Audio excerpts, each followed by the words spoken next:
أعوذ بالله من الشيطان الرجيم بسم الله الرحمن الرحيم الحمد لله رب العالمين بارئ الخلائق أجمعين الحمد لأهله والصلاة على أهله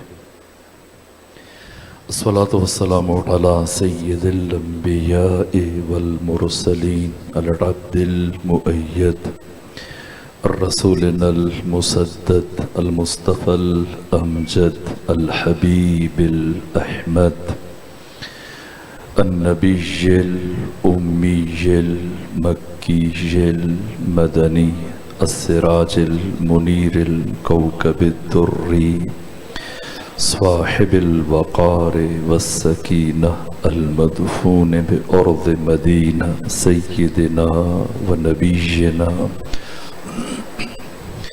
وشفيع ذنوبنا وطبيب قلوبنا وحبيب نفوسنا ومولانا أبي القاسم محمد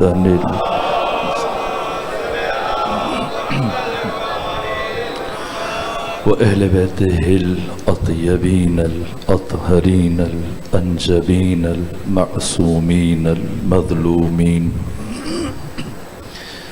ورحمة الله على أحبابهم وأصحابهم وشيعتهم ومحبيهم ومواليهم أجمعين ولعنة الله على أعدائهم ومنكري فضائلهم وغاصبي حقوقهم من جوم عداوتهم إلى الآن ومن الآن إلى قيام يوم الدين وبعد يوم الدين أما بعد فقد قال حق سبحانه وتعالى في القرآن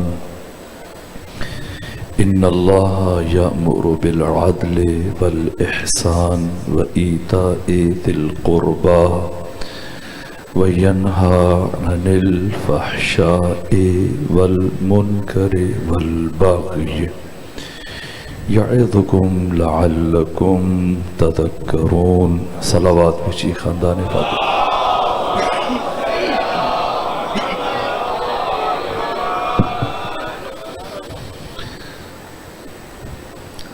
تفسیر تاریخ کربلا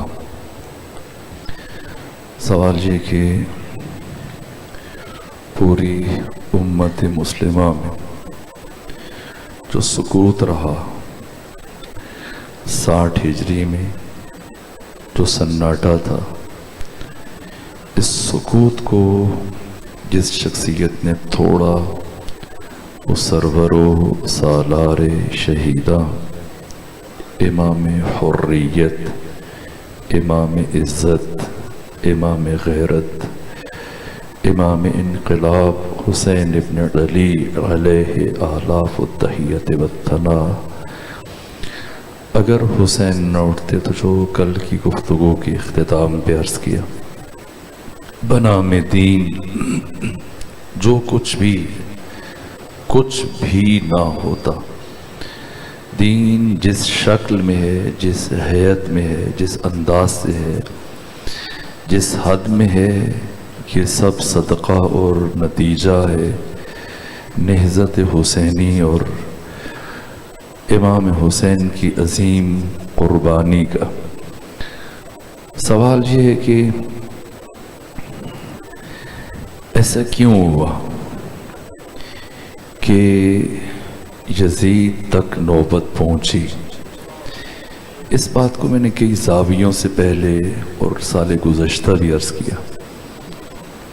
جب بھی ہم مدار سے ہٹ جائیں گے، محور سے ہٹ جائیں گے، اور وہ قانون اور اصول جو حق تعالی نے بشر کو عطا کیا، جب بھی اس سے روگردانی کریں گے تو نوبت پھر یزید اور یزید جیسوں تک پہنچ جاتی ہے۔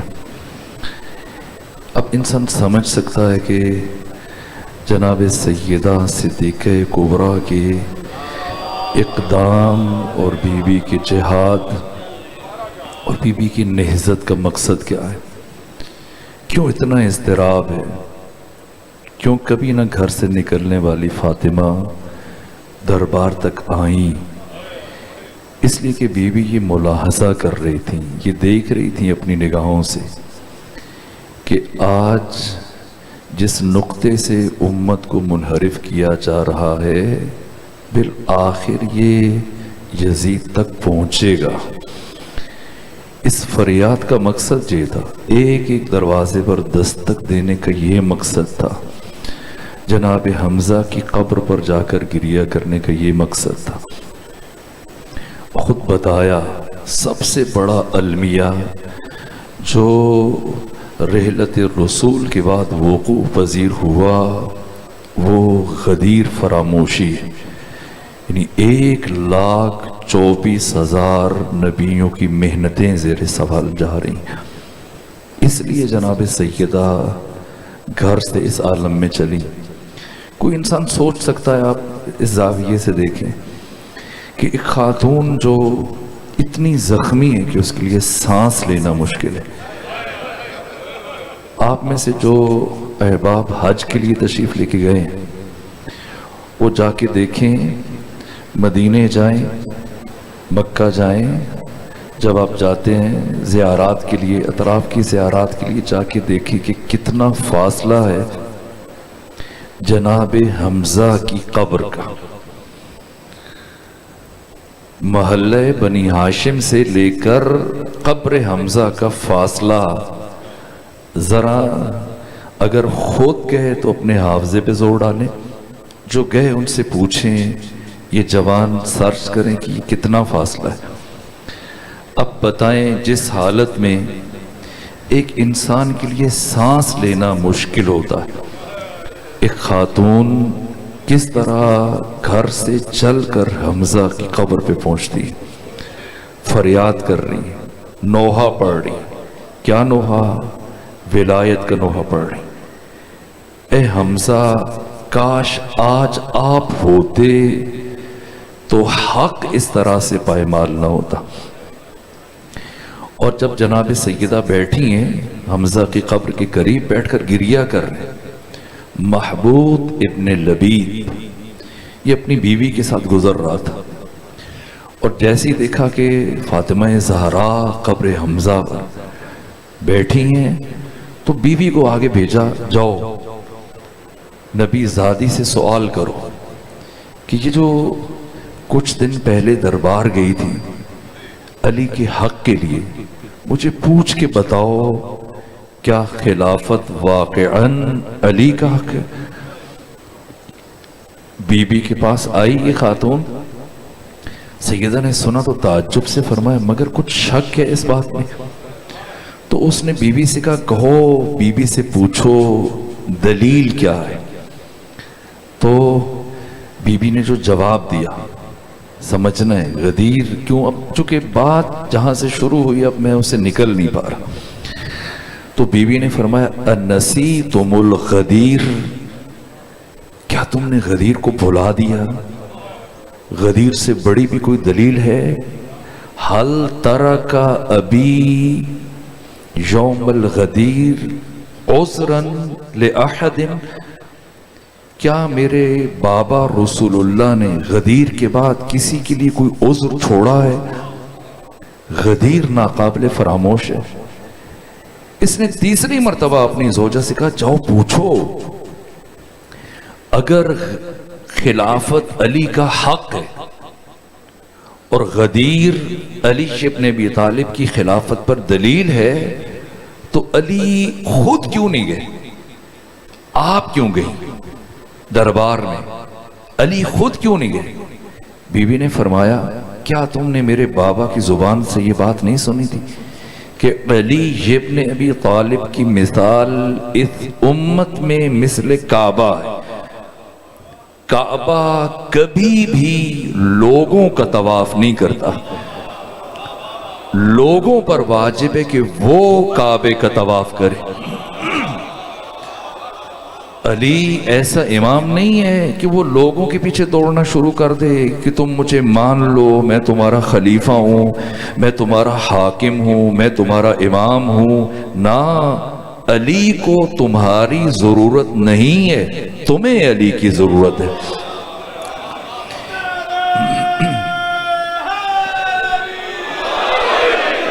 یہ اب آپ نے نعرہ لگایا تو میں ایک جملہ عرض کر دیتا ہوں۔ یہ بات خلیل بصری سے پوچھی گئی، امام اہل سنت خلیل بصری، پوچھا گیا کہ آپ علی ابن ابی طالب کو، ان سے سوال کیا گیا امام الکل فی الکل کیوں مانتے ہو؟ ہر چیز میں علی امام الکل ہے اور علی کے علاوہ پھر کسی اور کی ضرورت نہیں، امام الکل فی الکل کیوں مانتے ہو؟ کہ اس لیے کہ میں نے ساری کائنات کو علی ابن ابی طالب کا محتاج دیکھا ہے، اور علی ابن ابی طالب کو ساری کائنات سے بے نیاز دیکھا ہے۔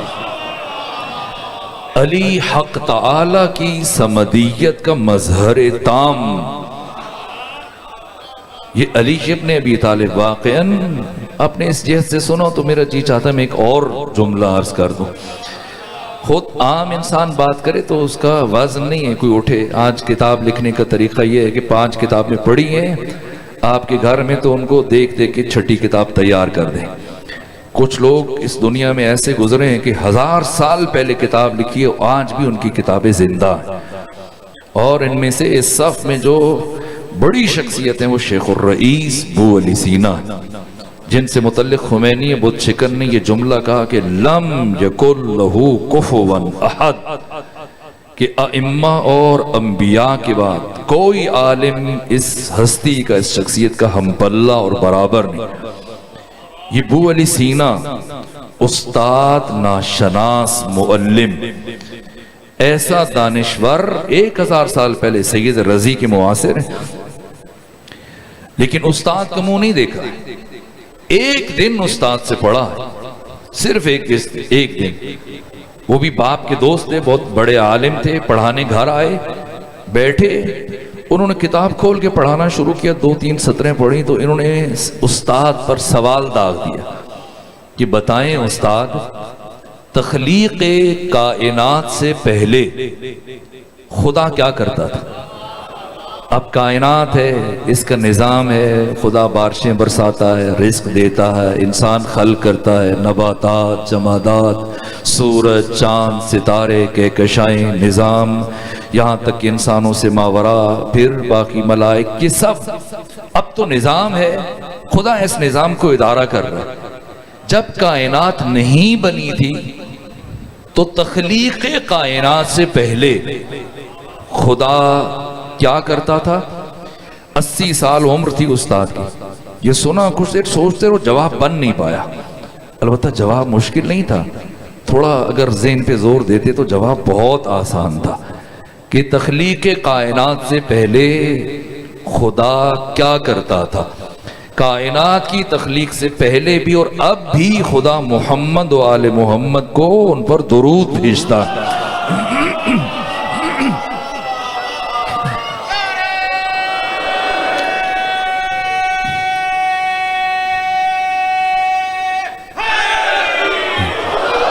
اور ہمیں بھی کہتا ہے ان اللہ و ملائکتہ یصلون علی النبی یا ایھا الذین آمنوا صلوا علیہ وسلموا تسلیما۔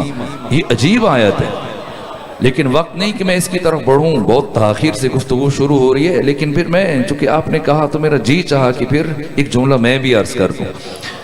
یہ ابو علی سینا جب پوچھا تو استاد کچھ دیر دیکھتے رہے اور ٹکر ٹکر ان کے چہرے کی طرف، پھر غصہ آیا، کہا کہ 80 سالوں میں جو سوال میرے ذہن میں نہیں آیا وہ ایک 4-5 برس کے بچے کے ذہن میں آیا۔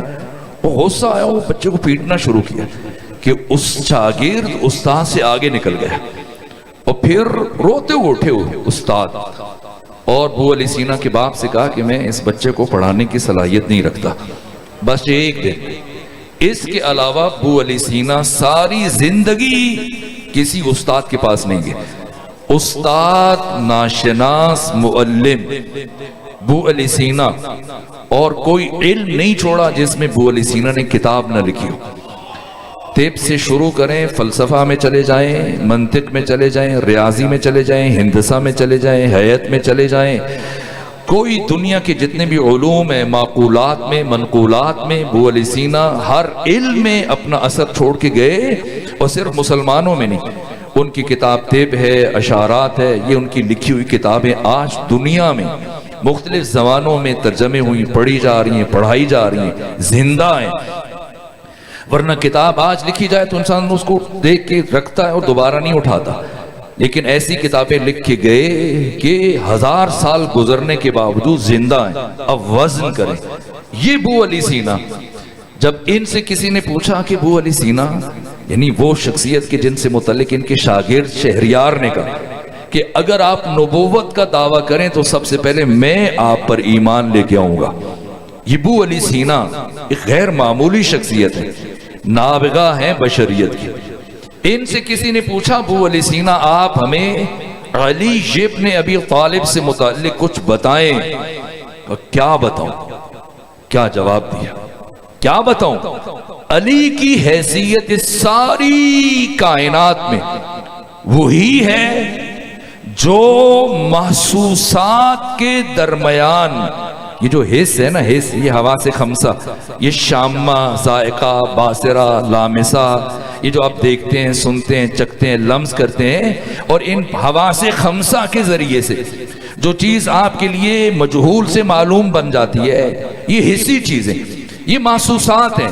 محسوسات کا ہے تقابل معقول کے ساتھ، عقل کا، حواس کا مقابلہ نہیں ہے۔ اب سنیں کیا کہتے ہیں، کہا علی کی حیثیت ساری کائنات کے تمام انسانوں کے درمیان، اولین و آخرین کے بیچ، وہی ہے جو محسوسات کے درمیان معقول کی ہوتی ہے اور معقولات کے درمیان مشہود کی ہوتی ہے، اور سال کے بقیہ شب و روز کے درمیان لیلۃ القدر کی ہوتی ہے۔ لیلۃ القدر، اور کہتے ہیں کہ لیلۃ القدر میں کوئی شخص اپنے سر پہ قرآن رکھے تب بھی لیلۃ القدر ہے، نہ رکھے تب بھی لیلۃ القدر ہے، سو کر گزارے تب بھی لیلۃ القدر ہے، جاگ کر گزارے تب بھی لیلۃ القدر ہے، ساری رات عبادت کرے تب بھی لیلۃ القدر ہے، غفلت میں یہ لمحات ضائع کر دے تب بھی لیلۃ القدر ہے، ساری رات جاگنے سے، عبادت کرنے سے، دعا و مناجات و تلاوت، قرآن سر پر رکھنے سے لیلۃ القدر کی عزت میں کوئی اضافہ نہیں ہوگا، اور ساری رات سوئے رہنے سے، غفلت میں پڑے رہنے سے لیلۃ القدر کی عزت میں کوئی کمی نہیں آئے گی۔ کہ اسی طرح سے علی، اگر ساری کائنات علی کے سامنے سجدہ ریز ہو جائے تب علی کی عزت میں کوئی اضافہ نہیں ہوگا، اور اگر ساری کائنات علی کو چھوڑ کر چلی جائے تو علی کی عزت میں کچھ کمی نہیں آئے گی۔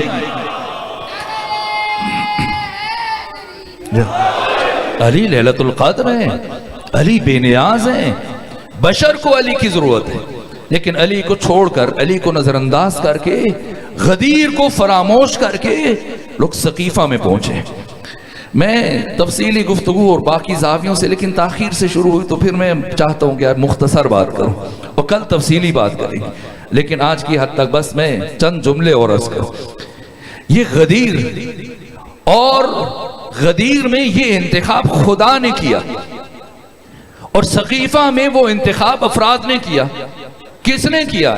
یہ سوال تھا، بات میں یہاں سے کرنا چاہتا تھا تو آپ نے آواز بلند کی تو میرا بھی جی چاہا کہ میں آپ کی تائید میں ایک جملہ کہہ دوں۔ یہ کیا ہوا سقیفہ میں اور غدیر میں کیا فرق ہوا؟ غدیر میں انتخاب کرنے والا خدا ہے، سقیفہ میں انتخاب کرنے والے لوگ ہیں۔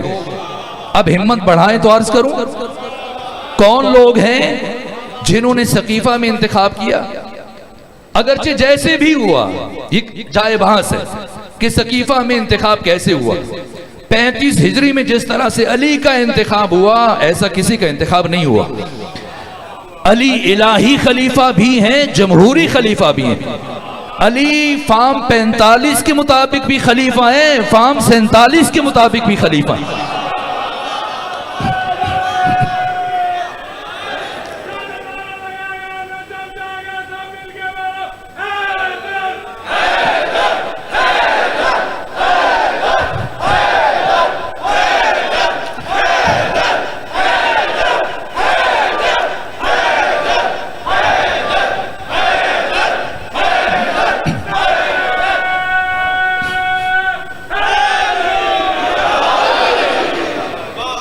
فارم 45 کے مطابق غدیر میں انتخاب ہوا علی کا، جو خود خدا نے انتخاب کیا۔ اس خطاب کو، اس انتخاب کو چیلنج نہیں کیا جا سکتا۔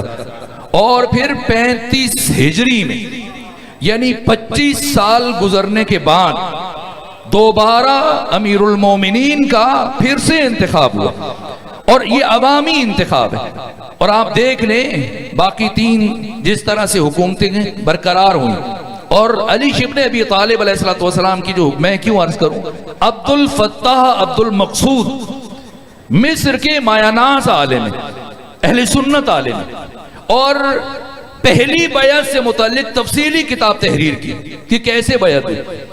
یعنی پہلے 300 کچھ افراد انصار میں سے جمع ہیں، جہاں اوس اور خزرج کے قبائل ہیں، اور وہاں پر دوڑے دوڑے 3 افراد پہنچتے ہیں۔ یہ احوال تفصیلی بیان ہو چکے، بس ایک جملہ عرض کرتا ہوں اشارہ ہو جائے۔ تو 3 افراد پہنچتے ہیں، اور چوتھا ایک اور فرد ہے جو بعد میں ان سے منسلک ہوتا ہے۔ یہاں شہید باقر الصدر نے بتایا کہ احدوں کی تقسیم بتا رہی ہے کہ سب کچھ پری پلانڈ تھا، پہلے سے طے تھا۔ انصار جو خزرج قبیلے کے سربراہ تھے، کون؟ سعد بن عبادہ، یہ جل القدر شخصیت ہے۔ سعد بن عبادہ کی عظمت کو سمجھنے کے لیے اتنا کافی ہے کہ مدینہ کی ریاست کو معرض وجود میں لانے والے، اور مدینے میں اسلام کی نہضت کو برپا کرنے والے، اور ایک ایک فرد کو اپنے ہمراہ مدینہ سے پیغمبر سے ملاقات لانے والے، کروانے والے، اور پیغمبر کو ہجرت کی دعوت دینے والے، اور ہجرت میں سب سے زیادہ کردار ادا کرنے والے یہ سعد بن عبادہ ہے، جو ایک وقت میں باقی انصار میں سے کوئی ایک مسلمان کی مدد کر رہا ہے، کوئی دوسرے کی۔ 80 افراد ہر روز ان کے دسترخوان پر کھانا کھاتے تھے۔ اپنی زمینوں کے بڑے حصے اٹھا کر سعد بن عبادہ نے تقسیم کیے، مہاجرین کو دیے۔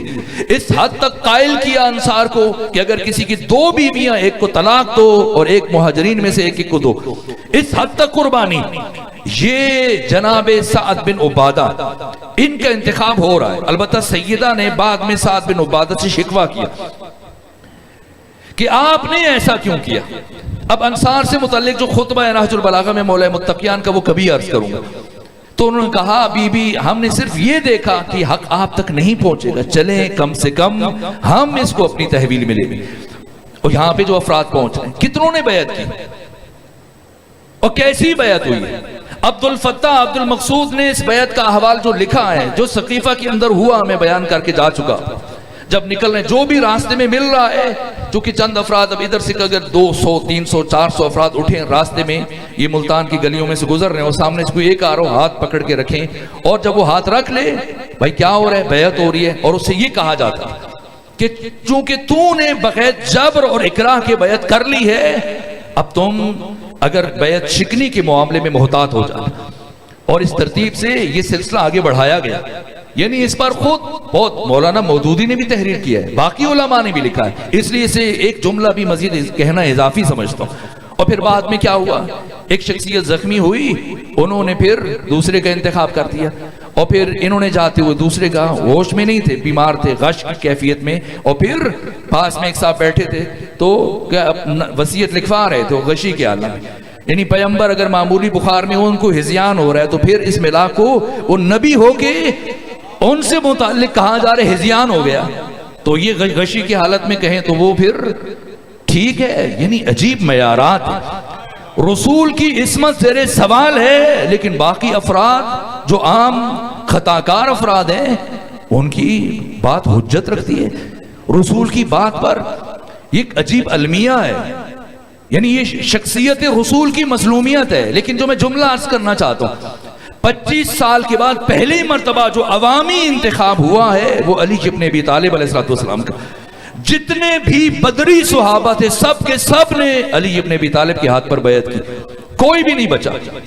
اس کے بعد پھر بعد میں بیعت رضوان میں شامل ہونے والے صحابہ، یعنی خود یمن سے ایک بڑی تعداد، ہزاروں لوگ آئے ہوئے تھے، بصرہ سے لوگ آئے ہوئے تھے، کوفہ سے، مصر سے، اہل مدینہ، سب کے سب ٹوٹ پڑے اور برابر مسلسل حضرت کی بیعت ہوتی رہی۔ منگل سے شروع ہو کر جمعہ 25 ذی الحج تک علی ابن ابی طالب علیہ السلام کی بیعت ہوتی رہی ہے، اور 25 ذی الحج کو یہ بیعت مکمل ہوئی، سوائے 19 افراد کے پورے مدینے نے، یمن کی تمام نمائندگی نے، عراق سے، مصر سے، سب نے بیعت کی۔ سعد بن ابی وقاص نے بیعت نہیں کی، امیر المومنین کی، حضرت نے مجبور نہیں کیا، کہا بس خیال رکھنا مدینے کے حالات کو خراب نہ کرنا۔ عبداللہ ابن عمر نے بیعت نہیں کی، حضرت نے فرمایا کہ تمہیں اجازت نہیں ہے کہ پھر تم حالات میں تخریب کرو، اور ضمانت دو کہ تم کچھ ایسا نہیں کرو گے، اور کوئی پورے مسجد سے کوئی فرد نہیں اٹھا ضمانت دینے کے لیے۔ حضرت نے کہا میں خود تمہاری ضمانت دیتا ہوں، تو بچپنے میں بھی بد اخلاق تھا اور جوانی میں بھی بد اخلاق، لیکن بیعت نہیں کی۔ سعد بن ابی وقاص نے بیعت نہیں کی، اور عبداللہ ابن عمر نے بیعت نہیں کی، حسان بن ثابت نے۔ اس لیے اسلام لانا کافی نہیں ہے، اسلام پر باقی رہنا یہ اصل ہے۔ حسان بن ثابت کون ہے؟ میدان خم غدیر میں یہ شاعر تھے، جیسے ہی ختمی مرتبت نے اپنا خطبہ مکمل کیا، نیچے آئے تو یہ آگے بڑھ کے عرض کی یا رسول اللہ اجازت دیں، آپ کا جو خطبہ ہے اسے میں نظم کی صورت میں پڑھ دوں؟ پیغمبر نے فرمایا پڑھ دو۔ پھر یہ بلند ہوئے، اسی اجتماع میں ختمی مرتبت کے اس خطبے کو نظم کی شکل میں، بہت بڑے شاعر تھے حسان بن ثابت، جب پڑھا تو ختمی مرتبت جو نگاہ غیب سے یہ منظر دیکھ رہے تھے، فرمایا سنو اے حسان بن ثابت، جب تک تو ہم محمد و آل محمد کی تائید کرتا رہے گا تب تک روح القدس تمہاری تائید کرتا رہے گا، تب تک۔ اور یہ حسان بن ثابت شروع میں دیکھیں غدیر میں کیا کر رہے ہیں، لیکن بعد میں کیا کیا؟ بیعت نہیں کی۔ حسان بن ثابت نے بیعت نہیں کی، مغیرہ بن شعبہ نے بیعت نہیں کی، اور بھی بہت سارے افراد ہیں، 19 افراد ہیں جنہوں نے حضرت کے ہاتھ پہ بیعت نہیں، کسی سے کچھ نہیں کرا سوائے عبد الرحمن ابن ملجم مرادی، اس نے 3 مرتبہ بیعت کی، وہ تفصیل ہے۔ اور پھر حضرت نے حیرت سے اس کی طرف دیکھا، لیکن اتنا کہا کہ بس حالات خراب نہ کرنا۔ لیکن اس کے علاوہ بدری صحابہ میں سے کوئی نہیں بچا، بیعت رضوان میں سے کوئی نہیں بچا۔ یہ جمہوری انتخاب، اس انتخاب کی حیثیت نہیں ہے، اصل انتخاب خدا ہے۔ میں جو جملہ کہنا چاہ رہا تھا یہ تو میں باقی حاشیے میں چلا گیا، جو اصل بات آپ کی خدمت میں عرض کرنا چاہتا ہوں، اگر انتخاب خلیفہ کو آپ صحابہ کے سپورٹ کر دیں کہ کام صحابہ کریں گے، تو پھر مجھے بتائیں کہ یزید کا انتخاب کرنے والے کون تھے؟ یہ عجیب المیہ ہے تاریخ کا، یزید کا۔ اور پڑھیے صحیح بخاری، یزید کو خلافت کے لیے نامزد ہونے کے بعد بیعت کا سلسلہ جب شروع ہوا تو پہلے 3 خلفاء کی بیعت کو اللہ اور رسول کی بیعت قرار نہیں دیا گیا، لیکن یزید کی بیعت کو عبداللہ ابن عمر نے اللہ اور رسول کی بیعت قرار دیا ہے۔ یہ امام اسماعیل بخاری نے لکھا ہے۔ تو اگر صحابہ کا انتخاب حجت ہے اور اسے صحیح مانتے تو پھر یزید کو بھی صحابہ نے ہی منتخب کیا ہے، تو اس کے انتخاب کو بھی حجت مان لیجیے۔ ہے کسی میں جرأت جو کہہ سکے کہ میں یزید کو خلیفہ مانتا ہوں؟ تو پھر انتخاب خلیفہ انسان کا حق نہیں ہے، بشر کا حق نہیں ہے۔ یہ میں نے عرض کیا تھا کہ غدیر میں صحابہ کا احترام، صحابہ کا اکرام، صحابہ کی خدمات بجائے خود، لیکن انتخاب خلیفہ یہ وہ حق ہے جو خدا کے ساتھ خاص ہے، اور یہ حق اللہ نے ختمی مرتبت کو بھی نہیں دیا۔ اور جب ختمی مرتبہ سے پوچھا گیا تو فرمایا الامر من اللہ، میرے خلیفہ کا انتخاب اور حکم خدا کی طرف سے آئے گا۔ تو جب ختمی مرتبہ خدا کی طرف اس چیز کو لوٹا رہے ہیں تو پھر کسی اجماع کی کیا حیثیت ہے؟ جبکہ خطا کار ہیں۔ میں عرض کروں، جب پروردگار جناب آدم کی خلافت کی بات کر رہا تھا، یہ قرآن مجید کی آیتیں، تو مقابلے میں فرشتوں نے اجماع کیا، سب کے سب، یہ قرآن مجید سورہ البقرہ میں ارشاد ہو رہا ہے، سب فرشتوں نے ہمتن ایک ہو کر کہا کہ یسفک الدماء، یہ تو خون بہائے گا، فساد پھیلائے گا۔ تو پروردگار نے فرشتوں کے اجماع کو رد کرتے ہوئے کہا کہ خلیفہ منتخب کرنا میرا کام ہے۔ تو جب حکم خدا کے سامنے، جب خلیفہ کے انتخاب خدا کے سامنے فرشتوں کا اجماع کوئی حیثیت نہیں رکھتا تو انسانوں کے اجماع کی کیا حیثیت ہے؟ جبکہ انسانوں کا بھی اجماع نہیں۔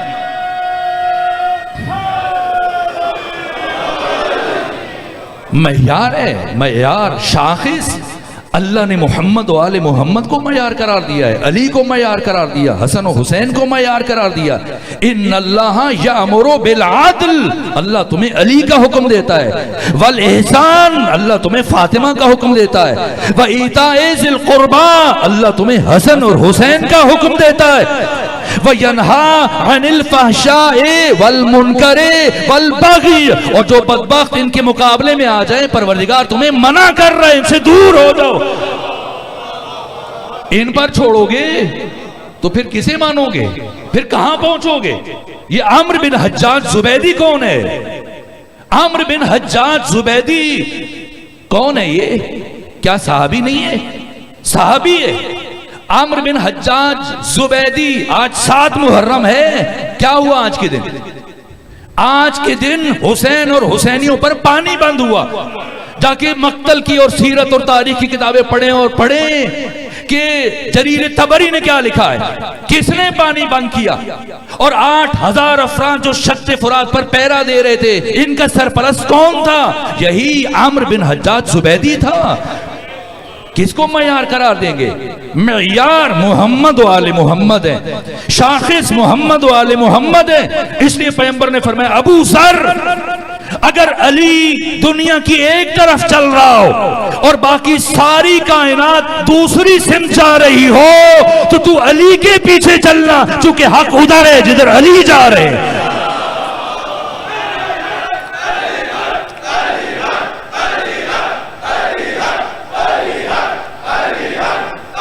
معیار علی ہے، میزان علی ہے۔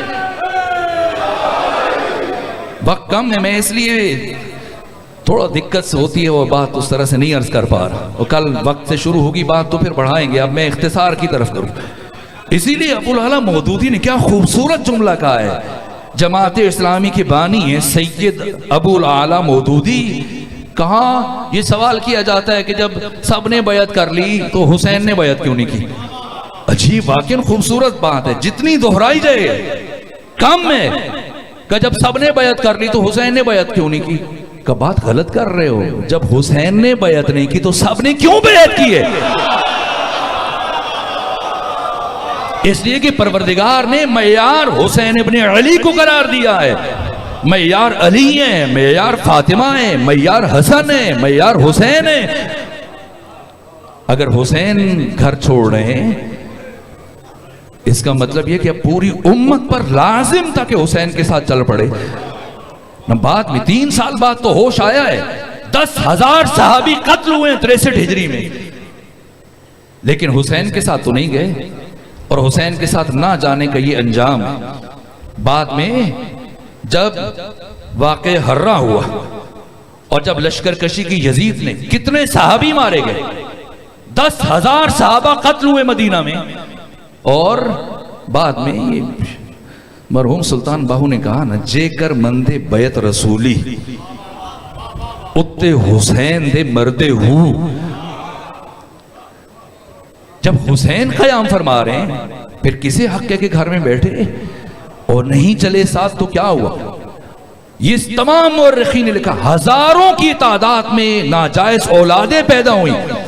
3 دن کے لیے یزید نے مدینے کو مباح قرار دیا ہے، لیکن اسی لیے حسین نے فرمایا تھا، مکہ پہنچنے کے بعد چھوٹے بھائی محمد کو خط لکھا، کہا محمد یاد رکھنا، سب سے پہلے جس طرح سے میرے جد رسول اللہ نے اپنے خاندان والوں کو نصرت کے لیے کہا تھا، میں تمہیں کہہ رہا ہوں، اور میری طرف سے تمام بنو ہاشم کو پیغام پہنچاؤ کہ اگر میری نصرت میں جو بھی آئے گا شہید ہو جائے گا، اور جو نہیں آئے گا کبھی فلاح اور کامیابی کا منہ نہیں دیکھے گا۔ جو حسین کے ساتھ چلے وہ سرمدی بن گئے، وہ لازوال بن گئے۔ یہ حسین کا راستہ ہے جو حریت کا راستہ ہے، جو عزت کا راستہ ہے، جو جرأت کا راستہ ہے، جو انسانی اخلاقی قدروں کا راستہ ہے۔ حسین کے پورے قیام میں دنیا قیامت تک ڈھونڈتی رہے کہیں سے کوئی نقص نظر آ جائے، کجی نظر آ جائے، کمزوری نظر آ جائے۔ آغاز سے انجام تک حسین کمال ہی کمال ہے۔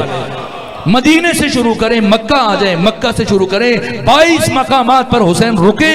تفصیلات عرض کروں گا آنے والے دنوں میں، اب 2 دن بڑھ گئے، انشاءاللہ 11 12 محرم کو بھی آپ کی خدمت میں اپنی آرائز کو آگے بڑھاؤں گا، لیکن مغرب سے پہلے تو تفصیلات وہاں پہ عرض کروں گا۔ وقت ختم ہو رہا ہے، اور جتنا انسان وقت کی کمی کے باعث گفتگو کو خلاصہ کرنا چاہتے ہیں اتنی گفتگو پھیل جاتی ہے۔ تو یہ حسین ہے کہ مدینے سے لے کر کربلا تک جن انسانی اور اخلاقی قدروں کی معراج پیش کی، شروع سے جو آغاز رکھا۔ ایک مرتبہ عبداللہ ابن عمر، عبداللہ ابن زبیر آگے بڑھا، کہا حسین میرا مشورہ مانے تو آپ چھپ چھپا کے جائیں، مکہ جانا ہے۔ اب سوال یہ کہ امام حسین مکہ کیوں گئے؟ کربلا کا راستہ مکے سے تو نہیں گزرتا ہے، لیکن مکہ کیوں گئے؟ میں اس سفر کا تقابل پیش کروں گا، جس طرح سے ختمی مرتبات خود جد ارق و زبی مر و زہران اسایا ابوا سیرف منصرف متعشا مختلف مقامات سے جس انداز سے گئے، اسی طرح سے وہ میں نے گنے ہیں 22 مقامات پر ختمی مرتبت نے بیتوتا کیا، 22 مقامات پر حسین ابن علی نے بیتوتا کیا۔ رکے اور راستے میں جو فرزدق سے ملاقات ہو رہی ہے، جو مدینے کے مکہ کے گورنر کے بھائی سے ملاقات ہو رہی ہے، یہ چیزیں میں 11 12 محرم کی مجلس میں عرض کروں گا آپ کی خدمت میں۔ مدینے سے چلے تو مشورہ دیا عبداللہ ابن زبیر نے، کہ مارے جائیں گے، یہ اس کے پاس سپاہ کافی بڑی تعداد میں موجود ہے، آپ مدینے سے نکلیں گے یہ آپ کو راستے میں مروا دے گا، آپ چھپ چھپا کے جائیں، مخفی راستوں سے جائیں، معروف راستے سے نہ جائیں۔ کیا جملہ ارشاد فرمایا، امام حریت، امام غیرت، امام عزت، امام انقلاب، فرمایا حسین اپنے ساتھیوں کے ساتھ معروف راستوں سے جائے گا، جو بھی ہوگا دیکھا جائے گا۔ یہ حسین ہے، کہیں کچی نظر نہیں آ رہی ہے۔ آج اگر مورخ لکھتا تو کہتا ہاں ٹھیک ہے، کربلا میں تو جرت کا مظاہرہ کیا، لیکن آتے ہوئے بزدلی کا مظاہرہ کیا، چھپ چھپا کے آ رہے تھے، نہ معروف راستوں سے ہوتے ہوئے آئے، اور پھر مکہ میں جو رکے، اور پھر بعد کے مراحل۔ بس میرے عزیزو شرمندہ ہوں، وقت ختم ہو رہا ہے، 2 جملے اور عرض کروں۔ روز عاشور، روز تاسوعا، اور جو 8 دن آپ نے کربلا میں گزارے، ان کا بھی بیان ہونا چاہیے۔ میری خواہش تھی کہ میں راستے میں 22 مقامات پر سید الشہداء کہاں کہاں رکے اور کس مرحلے پر کس سے ملاقات کی، کس سے کیا کہا، لیکن چونکہ دن بڑھے تو میں ان میں عرض کروں گا۔ لیکن بس یہ روز عاشور ہے جس سے متعلق انسان، یعنی خود عبد الفتاح عبد المقصود کے علاوہ ڈاکٹر عباس محمود عقاد، یہ بھی اہل سنت عالم مصر کے، انہوں نے عجیب جملہ لکھا، کہا جب میں نے کربلا کو پڑھا تو میں اس نتیجے پر پہنچا کہ روز عاشور میدان کربلا میں بیک وقت 2 طرح کی جنگ چل رہی تھی۔ ایک ہی وقت میں روز عاشور 2 طرح کی جنگ جاری تھی۔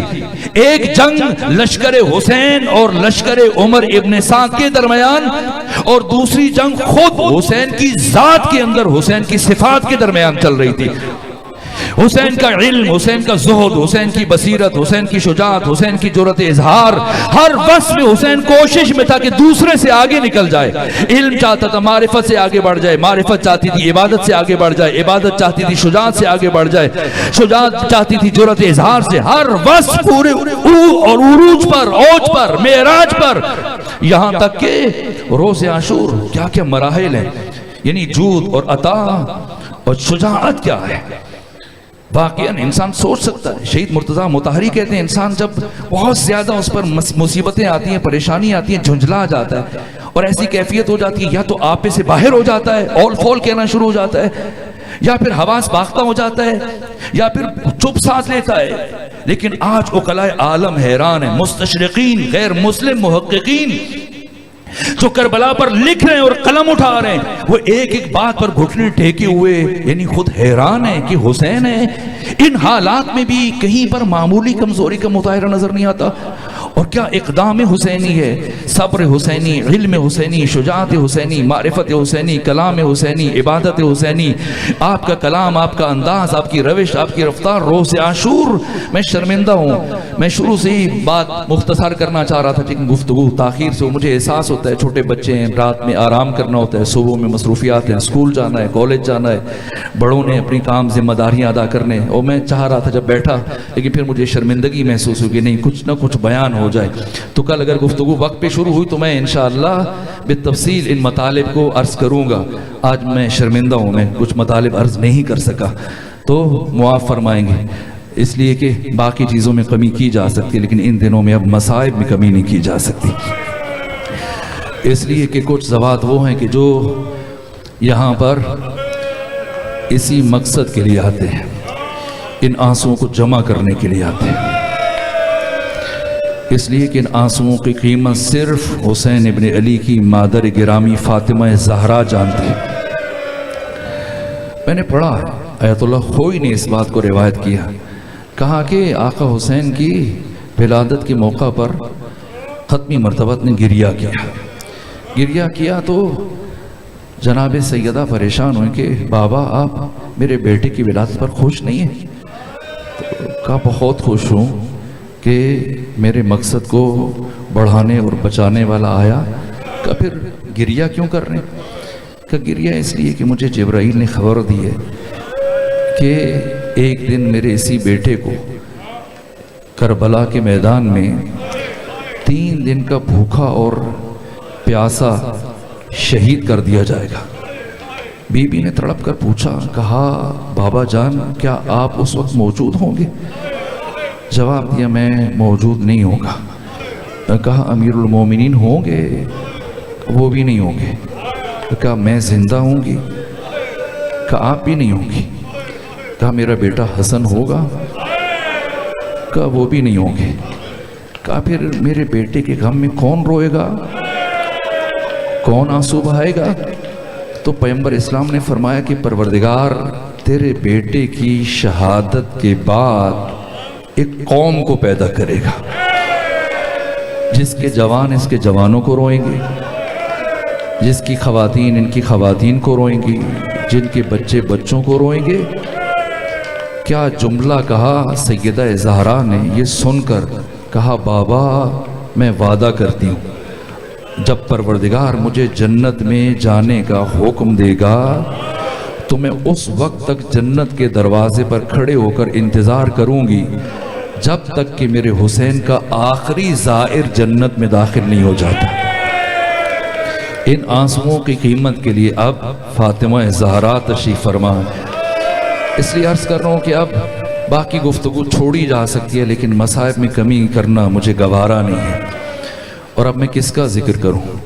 اس شہید کا جس نے امام حسین کی مظلومیت پر مہر تصدیق ثبت کر دی ہے، جس ہستی نے امام حسین کی نہضت کو ابدی بنا دیا، حسینی تحریک کو سرمدی بنا دیا، ورنہ حسین کا یہ قیام حجاز کی حد تک محدود رہ جاتا اگر اس قیام پر سکینہ اور حسین کی مظلومیت کی مہر نہ لگتی۔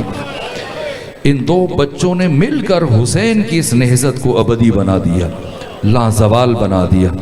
اور عجیب ہے، میں نے جملہ عرض کیا تھا کہ کربلا میں مرنے سے زیادہ مشکل کام جینا تھا، اور روز عاشور اسی لیے امام حسین نے انصار کو مقدم رکھا کہ یہ پہلے شہید ہو جائے تاکہ انہیں کم تکلیف اٹھانا پڑے۔ اور جیسے آئے آقا کی بارگاہ میں بلا فاصلہ روانہ کیا، اس لیے کہ حسین جیسا مہمان نواز آج جب ہور آیا ہے تو اگر پانی نہیں پلا سکتے تو پھر پیاسا کیوں رکھیں؟ اس لیے جو اگر روکیں گے تو اتنی دیر پیاس برداشت کرنی پڑے گی، اس لیے بلا فاصلہ روانہ کر دیا۔ انصار کو پہلے بھیجا، اپنوں کو مؤخر کیا، بنو ہاشم کو مؤخر کیا۔ کیوں؟ تاکہ پیاس کی تکلیف یہ برداشت کریں، میرے ساتھیوں کو، میرے صحابہ کو یہ تکلیف کم برداشت کرنی پڑے۔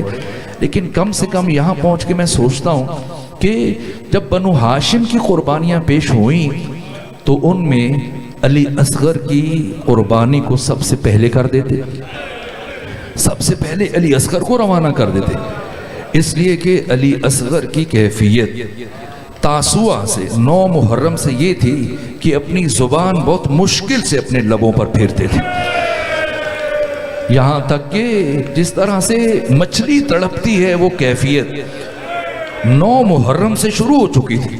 تو اگر شہادت کے لیے پیش کرنا ہے علی اصغر کو تو پھر سب سے پہلے آپ کو پیش کر دیں، لیکن علی اکبر ہو، عباس ہو، قاسم ہو، اون محمد ہو، سب کی قربانیوں کے بعد کیوں سب سے آخر میں علی اصغر کی قربانی کو رکھا؟ اس لیے کہ حسین ابن علی اپنی شہادت عظمیٰ کی تمہید لکھنا چاہ رہے تھے، تو اپنی شہادت عظمیٰ کے لیے جس ہستی کی شہادت کو سرنامہ قرار دیا وہ باب الحوائج علی اصغر ہے۔ اور علی اصغر کی شہادت کا اتنا دکھ ہے امام حسین کے سینے میں کہ جب اپنے شیعوں کے لیے پیغام چھوڑا، شام غریبہ جب جناب سکینہ اپنے بابا سے ملنے کے لیے گئیں تو علی اکبر کی برچھی نہیں بتائی، جناب عباس کے بازو کے قلم ہونا نہیں بتایا، قاسم کی لاش کی پائمالی نہیں بتائی۔ کیا دکھ بھرا نوحہ پڑا حسین نے، آپ کے لیے کیا پیغام چھوڑا؟ فرمایا سکینہ میرے شیعوں کو بتانا، شیعتی ماء عذب ان شربتم فاذکرونی، میرے شیعوں سے کہنا جب بھی کبھی ٹھنڈا پانی پئیں، جب بھی کبھی میٹھا پانی پئیں میری پیاس کو یاد کریں۔ او سمعتم بقتیل او غریب فاندبونی، جب بھی سنے کوئی پردیسی مارا گیا، کوئی مسافر مارا گیا، سکینہ میرے شیعوں سے کہنا پہلے مجھ پر گریا کریں۔ پھر جو حسین نے اپنا درد بیان کیا آپ کے لیے، فرمایا اے سکینہ میرے شیعوں سے کہنا لیتکم فی یوم عاشوراء جمیعا تنظرونی، اے سکینہ شیعوں سے کہنا کاش تم سب عاشور کے دن ہوتے تو دیکھتے کیا کیف استسقی لطفلی، کیسے میں اپنے چھوٹے علی اصغر کے لیے پانی مانگنے کے لیے جاتا ہوں، فَأَدَوْا أَن يَرْحَمُونِي، اور کس طرح سے تیر کے ذریعے سے پانی پلایا جاتا ہے۔ آپ اہل دل ہیں، بہت سارے افراد ہیں، صاحب اولاد ہیں، یہ بڑے افراد بیٹھے ہیں، آپ کے چھوٹے بچے ہیں، آپ جو 2 سال حق ہے بچے کا، قرآن نے بیان کیا ہے کہ 2 سال بچے کو دودھ پلایا جائے۔ یہ جب آپ بچے کا دودھ چھڑواتے ہیں کیا کرتے ہیں، کتنا اہتمام کرتے ہیں، مٹھائیاں لے کے آتے ہیں، بچے کے لیے کھلونے لے کے آتے ہیں تاکہ بہل جائے، اس لیے کہ تنگ ہوتا ہے، روتا ہے، ضد کرتا ہے، تو 1000 اہتمام کیے جاتے ہیں دودھ چھڑوانے کے مرحلے پر۔ میں کیسے عرض کروں، تاریخ انسانی میں کسی بچے کا دودھ اس طرح سے نہیں چھڑوایا گیا جس طرح سے ام رباب کے بیٹے علی اصغر کا دودھ چھڑوایا۔ بس میرے عزیزو کچھ مرحلے اور طے کریں، آئیں پرسا دیں۔ آقا امام زمانہ زیارت ناہیہ میں جناب علی اصغر کا نوحہ پڑھتے ہیں۔ یہ وہ شہادت ہے جس نے معصومین کے علامہ علی نقی نکن فرماتے ہیں کہ یہ تیر جو کربلا میں گلو علی اصغر میں لگا ہے یہ در حقیقت 14 معصومین کے سینے میں اتر گیا کہ آج بھی امام زمانہ خون کے آنسو بہا رہے ہیں۔ اور کیا معرفت ہے، کیا انداز ہے، کیا قربانی ہے۔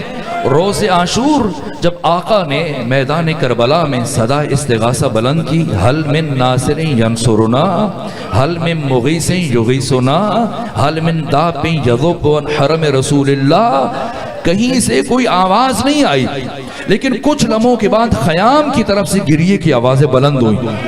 امام حسین نے گھوڑے کو ایڑ لگائی، پہنچے خیام کے دروازے پر، خہار گرامی کو بلایا، فرمایا بہن زینب میں نے منع کیا تھا میری زندگی میں گریہ نہ کرنا، پھر کیوں سب خواتین کے رونے کی آوازیں بلند ہوئی؟ ایک مرتبہ ثانیہ زہرا نے جواب دیا بھیا حسین عجیب قیامت کا منظر ہے، اگر آپ دیکھیں گے آپ سے بھی برداشت نہیں ہو پائے گا۔ کہا بہن زینب کیا ہوا؟ کہا جب سے آپ نے صدائے استغاثہ بلند کی تب سے علی اصغر نے جھولے میں تڑپنا شروع کیا، اور تڑپتے تڑپتے خود کو بالآخر جھولے سے زمین پر گرا دیا، اور اب جو بھی اٹھاتا ہے علی اصغر خاموش نہیں ہو رہے۔ فرمایا میں سمجھ گیا میرا بیٹا علی اصغر میرے سپرد کرے۔ ایک مرتبہ حسین نے علی اصغر کو اٹھایا، دروازے کی طرف چلے یا ام رباب آگے بڑھی، اس بچے کی ماں، عرض کیا آقا کچھ لمحوں کے لیے علی اصغر کو میرے حوالے کر دیجئے۔ باقی خواتین نے خیال کیا ماں ہے، جدائی مشکل ہے، شاید آخری لمحات میں اپنے بچے سے پیار کرنا چاہتی ہیں، اس لیے علی اصغر کو امام حسین سے مانگ رہی ہیں، طلب کر رہی ہیں، لیکن یہ کربلا کی ماں ہے، میری لاکھ مرتبہ جان قربان کربلا کی ماں پر، ام رباب پر۔ ایک مرتبہ علی اصغر کو لیا اور اس حجرے میں پہنچی جس حجرے میں بی بی کا قیام تھا، اور پھر صندوق سے ایک کرتا نکالا، نیا کرتا جو مدینے سے ساتھ لے کے چلی تھی، اور اب وہ کرتا تبدیل کیا۔ اب سمجھ رہے ہیں کیا ہو رہا ہے؟ کرتا تبدیل کیا، اور کرتا تبدیل کرنے کے بعد علی اصغر کے کرتے کی آستینوں کو اس طرح سے الٹ دیا جس طرح سے کسی سپاہی کو میدان جنگ میں جانے کے لیے تیار کیا جاتا ہے۔ اور جو دوسرا کام کیا وہ آنکھوں میں سرما لگایا، اور اس کے بعد جو تیسرا کام کیا ایک رومال کو علی اصغر کی کمر میں یوں باندھا ہے جس طرح سے ایک سپاہی میدان جنگ میں جانے سے پہلے کمر بند باندھتا ہے، اور اس کے بعد علی اصغر کو ہاتھوں پر اٹھا کر ام رباب نے وصیتیں کرنا شروع کی، اور جو سب سے پہلی وصیت فرمائی، کہا اے علی اصغر میں نے سنا ہے آج کے دن آپ کو تیر لگے گا، بیٹا علی اصغر کچھ لمحے کے بعد جب تیر لگے ہو سکے تو رونا نہیں، آپ کے بابا حسین صبح سے لاشیں اٹھا اٹھا کر تھک چکے ہیں، اگر آپ روئیں گے تو آپ کے بابا کے دل کو تکلیف پہنچے گی، اے علی اصغر ہو سکے تو تیر کھا کر مسکرا دینا۔ اور جو دوسری وصیت کی، فرمایا علی اصغر اب جو آپ کو تیر لگے گا آپ کی شہادت ہوگی، آپ دنیا سے رخصت ہوں گے، حوض کوثر پر آپ کے دادا علی، آپ کی دادی فاطمہ زہرا اپنے ہاتھوں میں جام کوثر لیے آپ کا انتظار کر رہے ہیں، اور خبردار جب دادی فاطمہ زہرا جام کوثر پیش کرے تو آپ آب کوثر کو اپنا منہ نہ لگانا، اس لیے کہ آپ کے بابا حسین آپ سے زیادہ پیاسے ہیں۔ علی اصغر رک کر اپنے بابا حسین کا انتظار کرنا۔ اور جو تیسرا جملہ کہا علی اصغر اگر آپ کی دادی فاطمہ زہرا پوچھ لے کہ آپ کی ماں ام رباب نے آپ کا چہرہ دھلا کر کیوں نہیں بھیجا تھا تو بتانا اے دادی فاطمہ زہرا پانی پینے کے لیے بھی موجود نہیں تھا، ورنہ میری ماں میرا چہرہ دھلا کر بھیجتی۔ اس کے بعد جناب ام رباب نے علی اصغر کی ننھی سی پیشانی کا بوسہ لیا اور پھر امام حسین کے ہاتھوں پہ رکھا۔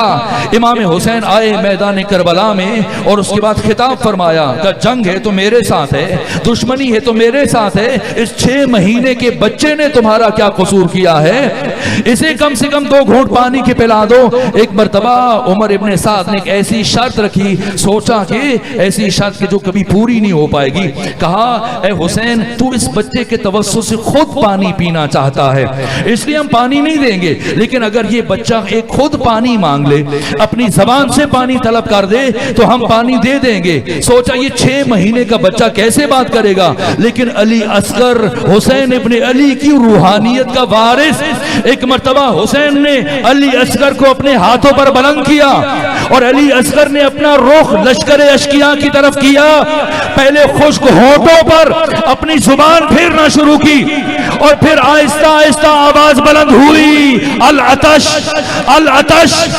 العطش۔ یہ ایسا مرحلہ تھا کہ دشمن کا لشکر برداشت نہیں کر سکا، اور دشمن کے لشکر کے سپاہی اپنا منہ چھپا چھپا کر رونا شروع ہوئے۔